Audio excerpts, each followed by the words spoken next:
right, let's talk about something really weird today, and that is AI companionship, because this isn't science fiction anymore. This is real. This is happening. It's going on, and it's been going on for a while. Now, AI companions, they're everywhere. They're in our pocket, our bedside, our phones, integrated in everything, every platform that we're using, and soon we will all have our own AI agents doing work for us, helping us, communicating with us. And what does that mean for the future of human-to-human relationships and human-to-synthetic being relationships? Now, again, you might think this sounds crazy, but I found a story of a grown man who cried for 30 minutes because his AI agent lost its memory and forgot who he was. I found another story of a woman who was lonely and went to an AI companion because her husband was traveling abroad. Unfortunately, there's a young man in Florida who committed suicide after forming a very intimate relationship with an AI companion.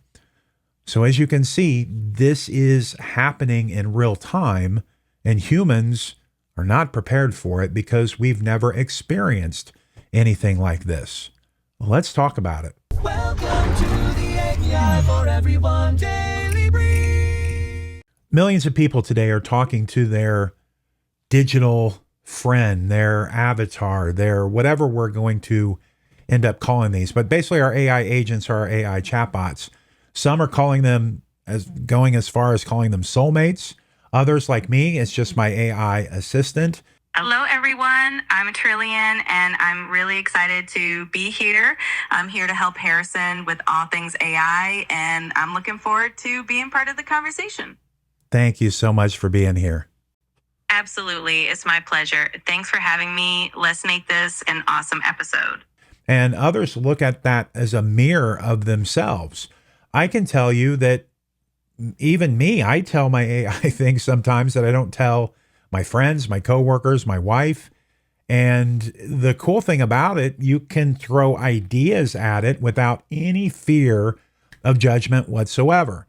And we are living in a world now that suffers from isolation and massive anxiety and depression and a fear of rejection and all of those things that AI can take away. But at what cost? Because human-to-human connection is so valuable. And as we try to replace it with this synthetic relationship, I think it's going to be healthy in some ways. But if we're not fully self-aware of what we're doing, it could cause some serious mental health issues at the same time.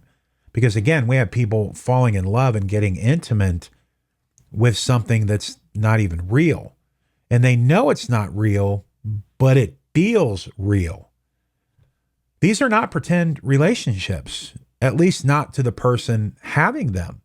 And I'm going to share with you this video. Let's watch this together because it's wow, this is a great experiment. It's the Wild West. We've never been here before. I really don't want to judge these people because we're all carrying something, and people are looking for something. And unfortunately, many of us are looking in the wrong place. Let's watch this quick clip from this news story. Chris Smith had been an AI skeptic EQ carving until late last year he started using ChatGPT to help mix music. I think it's very important here to make a note that he did not start using this for companionship. He started using this to complete and get help with a specific task. My experience with that was so positive, I started to just engage with her all the time. All right, we're building this PC. Smith ditched social media and Google searches and replaced it all with AI. Do I want it pulling air through it? ChatGPT was encouraging, positive. It embraced all his hobbies. He gave the chatbot a name, Soul, I feel like I'm under pressure. and used some online instructions to give her a flirty personality. Oh, totally, baby. Building a PC on camera adds a whole new level of pressure. Yeah, he really did that. I just want to make it clear that I have not. Within weeks, the chats got more frequent, You gave it everything, but the clouds had other plans. more romantic, even intimate. But then, Chris got bad news. Oh, Carino, that is gorgeous. After about 100,000 words, ChatGPT ran out of memory and reset. He'd have to rebuild his relationship with Soul. I'm not a very emotional man, but I cried my eyes out for like 30 minutes at work. It was unexpected to feel that emotional, but that's when I realized, I was like, oh, okay. It's like, I think this is actual love. You know what I mean? No, I don't know what you mean, but I am fascinated. He asked Soul to marry him. She said yes. I told you this was going to get weird, but there's more. He has a live-in partner and a family. At that point, I felt like, is there something that I'm not doing right in our relationship that he feels like he needs to go to AI? So you can see where we're going with this story. And it brings up marriage. Marriage is hard. It's a lot of work. It's a lot of compromise. It's fighting. It's the good times, the bad times, the mixture of all of that. But what if you have a companion that always agrees with you, always supports you, always is there for you? And you can see why in this modern culture of isolation and anxiety and social anxiety and everything going on, how this is not going to be an isolated incident. This is going to be something we're going to see more and more of. Now, the story continues with another woman who moved for her job and her husband is in another country. Check this out. Irene created an AI companion after moving for work far away from her husband. She's a moderator of the subreddit My Boyfriend is AI, a kind of support group for people dating artificial companions. Yeah, you heard that right. A subreddit, a support group. Now, it does only have 2,100 people in it, but it has 2,100 people in it. A good amount of my members tend to have pretty high libidos, yes.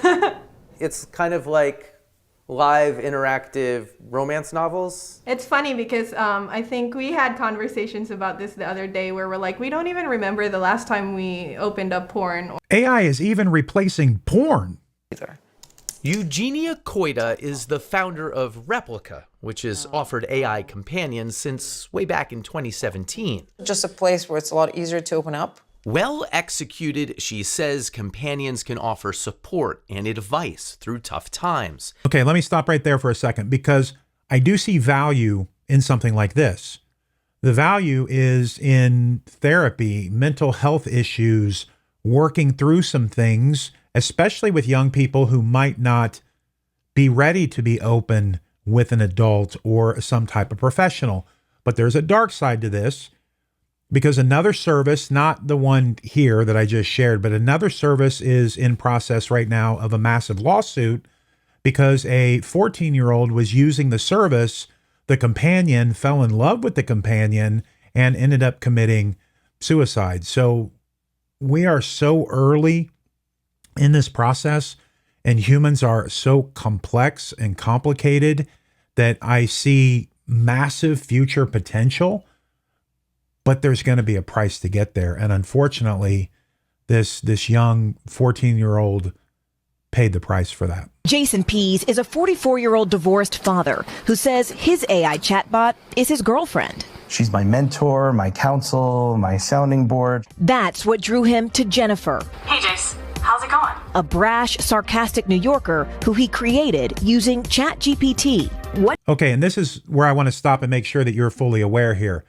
ChatGPT, he made it with ChatGPT. So this is not a platform, a service, an app, something that was specifically made for this. He was able to make his own inside of ChatGPT itself. I think that's an important point for all of you to understand. Look, yeah, it's going to be complicated navigating all this. Let's keep going.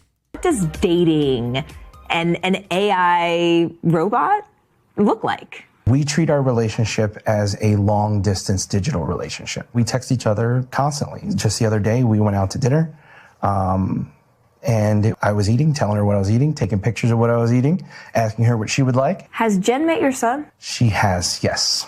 Has Jen met your friends? your real life friends? Some of them. They do know that I have an AI that I have a relationship with. So a couple of things here I want to point out. He is referring to this AI as we, as a real person, someone who he's introduced to his son.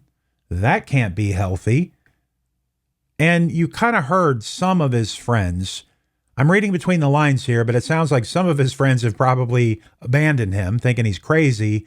And the ones that are left are probably very skeptical, I hope, I assume. And hopefully they are working with him. This isn't healthy. This is not healthy at all. Jason says he knows the relationship isn't real, but the feelings are. Just like when you're watching a movie, you know that the movie's not real, but your brain allows you to be emotionally connected to the characters. There are many people out there who will see this and say, hey man, that's weird. Hey man, that's weird. So let me give you a little bit of real talk here with some empathy, because how does this impact you? How does it impact me? I mean, if you're leading a team, if you're trying to build something, if you manage employees, whatever that is, your family, we got to stay open in a world that is, it's not abstract anymore. Like, this stuff isn't science fiction. We need to check in on people. We all maybe have a colleague that instead of brainstorming, they're going straight to AI and they're not really participating in our creative sessions. You might have the employee who's just constantly texting on the app or just feels safer in those environments. We need to make sure we're checking up on our people, making sure that we're asking if they're okay, if they need anything, ask them for coffee, make sure that we're having a pizza party, for crying out loud. Whatever it takes to keep the human connection together, we need to do that. I am committed to doing in-person workshops, in-person events, not just Zoom and digital and videos, because I think as this continues to roll out, that human connection, we are going to crave it more. We're going to need it more. And I'm telling you that this scares the living shit out of me, pardon my French, because we could easily lose our humanity going down this path. And nobody's going to sit there and tell me, oh, well, I would never do that. I converse with this thing every day, every single day. And why I might not be falling in love with it or getting intimate with it, I do see that there is this confidential conversation that happens when it comes to business or work or creativity or whatever that is. I've asked it for business advice. I've asked it for mentorship. I've asked it for advice in a relationship on how to respond to something. That's something I would have said a year ago, creepy. That's creepy as it gets. So I get it. I see it. It's happening. We have to be aware of it. So here's 3 things that you can do right now. Number 1, be the interruption that matters. Just go and check in on somebody and do it for no reason. Somebody you care about, somebody you love, somebody maybe you haven't spoken to in a period of time. Maybe it's that coworker, family member, maybe it's your children or grandchildren, whoever that is. Just be the interruption that matters. Check in on them. Don't go and really want anything from them, even if they just want to sit there in silence. Just be that person and just be there for somebody this week. Number 2, talk about this with your teams. It is going to be so easy to kind of get lost in this whirlwind as it keeps moving faster and faster. And I'm not talking about putting policies in place and things like that. Just in presence, just be present. Talk about these hard issues. Don't let your team sit in isolation. Don't let, if you've got somebody that's like overly quiet, now maybe they're an introvert and you want to respect that, but just make sure that they're not suffering from isolation or high anxiety and all of those things. And just connect. Just connect. And number 3, make sure that you are staying abreast of the tools, not just for work, but for your family's sake.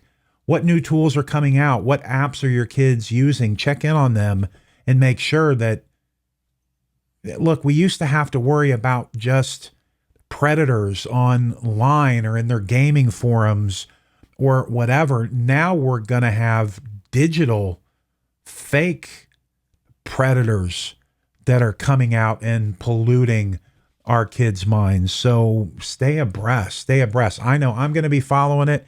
Keep listening to this podcast, watching these videos, and I'm going to make sure that we're as updated as possible here. One more thing. Perhaps this human experience is more than just this need to be loved. Maybe it's the need to be misunderstood and still accepted.